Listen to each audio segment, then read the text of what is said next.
बिस्मिल्लाहिर्रहमानिर्रहीम। जैसा कि मैं ज़्यादातर 18 के मौजू पे बोल रहा हूँ, अल्हम्दुलिल्लाह असातिज़ा इकराम ने हमें इस 18 के इलाज मुआवजा में अल्हम्दुलिल्लाह PhD करवाई है।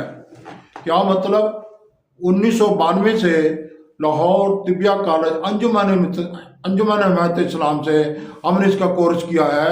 उस वक्त से लेकर अब तक मेरी इसके ऊपर मेहनत जारी है। मैं आपको एक वाक़या सुनाता हूँ।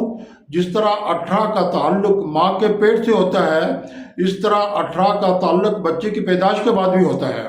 मैं एक जगह सफ़र पे गया, वहाँ एक बच्चे को लाया गया, वो बेहोश था। कहने के शाह साहेब, ये 1 माह हो गया इसको पैदा हुए को, और ये मुसलसल रोए जा रहा, और अब तक इसको 300 नशे के इंजेक्शन लग चुके हैं।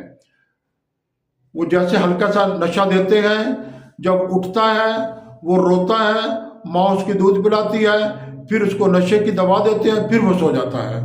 तो अल्हम्दुलिल्लाह मैंने उसको दम किया। मेरे ये 5 दम होते थे। जब मैंने उसके एक पहले ही दम किया, और जब मैं दूसरा दम में इसके इंतज़ार में था, मैं उनका ठहरा हुआ था, तो मैंने कहा कि आप आए नहीं दूसरा दम करवाने के लिए? तो कहने लगे शाह साहब हमारा बच्चा ठीक हो गया।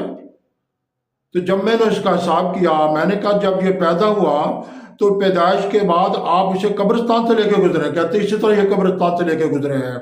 तो कब्रिस्तान में जिन्नात का बसेरा होता है।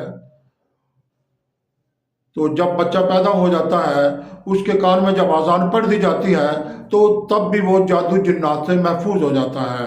अल्लाह ताला हर एक बच्चे को ज़िंदगी और सेहत अता फरमाए। आमीन।